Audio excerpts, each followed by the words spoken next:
I'm 62 years old, and that morning on the porch, all I wanted was a quiet cup of coffee, not to watch my entire world go up in smoke. But there she was, white Range Rover idling, vanity plate, DEZZROP engine ticking in the mountain cold. She stepped out like she owned the air, handed me a stack of papers so thick it could have choked a horse, and told me flat out, "You've got 48 hours to vacate the cabin your grandfather built in 1934. 48 hours to walk away from the only home my family's ever known."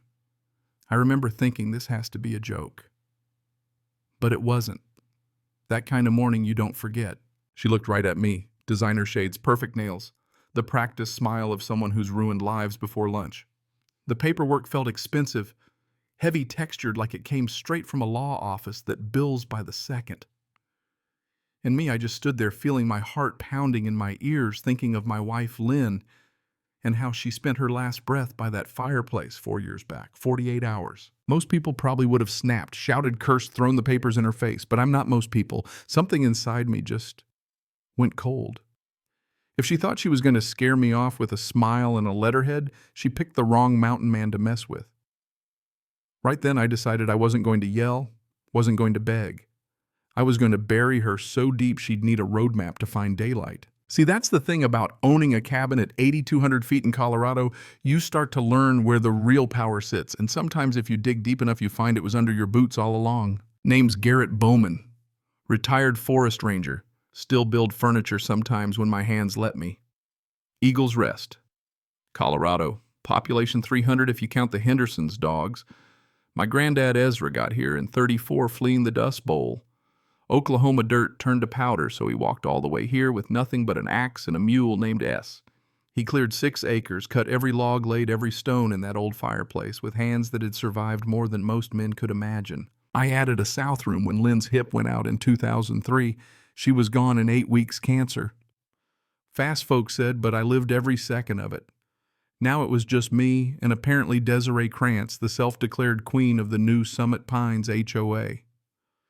She'd rolled into town 18 months ago, Miami real estate money, all hair and Range Rover, and big city attitude. Summit Pines, 40 acres of million-dollar eco-homes with heated driveways built 2 miles down the slope from my place. New money hungry for old land. Desiree had made her first offer a year ago, 85 grand for my place. Property up here goes for 450 easy. I laughed, told her I wasn't selling. She didn't like that. Next thing I knew, I was getting letters claiming my land was in their HOA, demanding $12,000 in retroactive dues. They even tried the architectural review trick. I walked those papers right down to Mavis at the county office.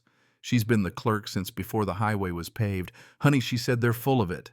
Not a single inch of overlap. But Desiree wasn't done. She called in a favor code enforcement. My old friend Hall came up the drive, citation in hand, wouldn't look me in the eye. Garrett, new commissioner's pushing this. Says you're violating setback codes. He'd taught his kids to fish. He whispered, she's got people in her pocket. This could get ugly. Then he drove off, leaving me with a fine I didn't know and a heart full of dread. That night I couldn't sleep. I dug out my granddad's cedar chest, mothballs old paper. There, under the deed, I found something I'd forgotten. A land patent signed and sealed by the Department of the Interior, 1952. It gave my family mineral and timber rights to 340 acres covering my cabin, and as it turns out, the entire Summit Pines development. If you've never heard of a land patent, let me tell you, it's a federal grant that supersedes nearly everything except the government's right to take it for highways or such. If your family's been on the land since before '76, check the Bureau of Land Management records. You might be sitting on a gold mine and not even know it. I sat at my kitchen table staring at Ezra's name, tracing the property lines on a forest map. Desiree hadn't just picked a fight with the wrong guy, she'd picked a fight with a man who owned the dirt under her fancy new houses. But I wasn't going to tip my hand yet. I let her keep digging letter by letter. A week later, another thick envelope, brand new survey color maps, embossed seals. According to them, my cabin sat 15 feet inside their common area. 90 days to vacate. I laughed out loud, then called Vernon, my brother-in-law, who's built more roads than the state highway department. He drove up with his GPS and a mug of coffee. We walked every line, found Ezra's old iron stakes 3 feet down right where he'd left them. Their survey's a joke, Garrett. Peak Land Services gets sued every year for this kind of thing. We got my own certified copy from Mavis, 3 signatures sealed and stamped. That's when things turn nasty. 4 tires slashed at the grocery store. Note on the windshield. Move while you still can. Sheriff came out, took a report. We both knew nothing would come of it. $800 for new tires and a burning sense of purpose. This wasn't about property anymore. This was a shakedown. If they were going to play dirty, I could play smart. I called Simone Beckett, an environmental attorney out of Denver. Her website was a highlight reel of beating developers in court. I left a message. They're trying to steal my land with fraud. They just slashed my tires. I need someone who doesn't blink. She called at dawn. Bring everything you've got. And don't respond to anything else from them until I've seen it. Commissioner Stalker sent 3 new violation notices in one day. Septic tank certified 2 years ago, gray water system grandfathered since 1967, illegal timber harvest, cutting 3 dead trees for firewood, $45,000 in fines in a month if I didn't fix problems that didn't exist. Simone wasn't surprised. They're escalating because you pushed back. Email me copies, I'll freeze the fines, and we'll go on offense. She filed a public records request, every email, text, and financial record tying Stalker and Desiree to Summit Pines and their hedge fund owner, Meridian Capital. Turned out Stalker's wife got $15,000 for consulting on community outreach. Desiree got herself appointed to the zoning board, courtesy of Stalker. Now she could fast-track her own development and deny permits to anyone in her way. They tried to start a fire, literally. The fire department got an order to burn a slash pile 100 yards from my cabin in risky winds, direct from the commissioner. The captain called me first, said he'd stall it, but to watch my back. Next morning, Simone told me to get out of town for a couple days. I hated leaving my home, but I listened. Desiree showed up in person, demanded they burn closer. 3 firefighters witnessed it. That's called evidence. With brute force not working, Desiree switched to character assassination. Summit Pines sponsored the town festival for $10,000, got front-page photos, started giving interviews about one man blocking progress. Local businesses cooled off. Even Kyle, the kid I'd taught wilderness skills, started avoiding me. That one hurt. Mavis, the clerk, came by after dark with a folder full of dirt. Garrett, Summit Pines is just a shell. Meridian Capital's behind it, and they've run this scam in 3 other counties. 11 families forced out, most of them elderly. Same playbook every time. She'd been offered $5,000 to lose my granddad's deed. Nobody messes with my files, she said, jaw set. That night I knew I wasn't fighting just for myself anymore. I took the land patent to Simone's office. Her title expert, Dr. Ortega, nearly choked when he saw it. Mr. Bowman, you own timber and subsurface rights to 340 acres, including the land under 12 Summit Pines homes. Every tree they cut without your permission is a felony. Simone grinned. Why didn't you say this earlier? I told her if I had, she'd have settled and the next family would be alone. I wanted to finish this for good. We set the trap. Simone filed a sealed quiet title action in federal court. I listed my cabin for sale half price. Vernon and I mapped the property down to every tree stump, colored everything green for mine, yellow for overlap, red for violations. The Summit Pines homes looked like a measles outbreak. Hall and Mavis smuggled out more evidence. A town meeting at the VFW drew 30 angry neighbors, including some who'd bought Summit Pines homes, thinking they had access to public forest. Then they broke into my cabin and tried to kill my old beagle Bess, sedated her, locked her in an abandoned station. I found her barely alive. That was the last straw.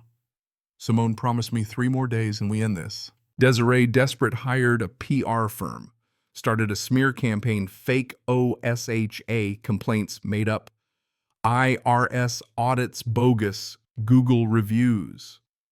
A local website claimed I was blocking affordable housing, costing the town 73 jobs. Simone's reporter friend Taryn dropped the receipts. Summit Pines was building million-dollar homes, no affordable housing. All the shell companies traced back to Meridian. Saturday night, Summit Pines Clubhouse. Community forum. Room packed. Desiree gave a speech about responsible progress, pointed right at me, called me the obstacle to the town's future. She asked if I'd accept her good faith offer. I walked to the front, took the mic. I appreciate the offer, Miss Krantz, but I've got a counter proposal. Vernon dimmed the lights, showed the land patent. My grandfather filed this in 1952. We own timber and mineral rights to 340 acres under 12 of your homes, your access road, your meditation garden. Dead silence. Desiree tried to interrupt.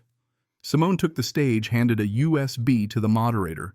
Federal lawsuit filed. Timber theft, fraud, RICO conspiracy. FBI has evidence and agents in the room. Stalker tried to slip out, FBI caught him. Homeowners realized they'd been duped. I told them I'd grant easements, not sue them, but Summit Pines and Meridian Capital were done. And as for Desiree, you've got 48 hours to vacate your office, same as you gave me. The VFW guys started clapping. Not everyone joined in, but enough. Justice finally caught up. 3 months later, Desiree stood in court, orange jumpsuit, 18 months minimum, $150,000 restitution banned from real estate. Her lawyer was disbarred. Stalker got probation. Summit Pines went bankrupt. Meridian Capital settled for $1.85 million. The homeowners got their money back. I rebuilt the cabin, put conservation easements on 300 acres, set up scholarships and workshops for the town. My dog Bess made it to 16 before I scattered her ashes beside Lynn's on the ridge. Got a new dog, Ranger Border Collie, thinks every stick is a quest. The real lesson. Sometimes justice takes a long damn time. Sometimes the folks who try to bury you forget you're the mountain. I use the money for good. Named the new trail after Ezra built a woodshop, helped a dozen other families fight land grabs with Simone's legal clinic. Community takes care of you if you take care of it. 18 months later, a scared young couple from California showed up at my door. Their HOA in Oregon was threatening them. Can you help? I handed them a cup of coffee and said, you're not alone. Not anymore. So here's what I wonder. Where's the line between progress and power, between protecting a community and just plain bullying? Does justice move this slow everywhere, or is it just a Rocky Mountain thing? Drop your own state and your HOA horror stories in the comments. And if this story hit home, share it. Let's show folks fighting bullies. They're not alone. Sometimes all it takes is standing your ground and finding your people.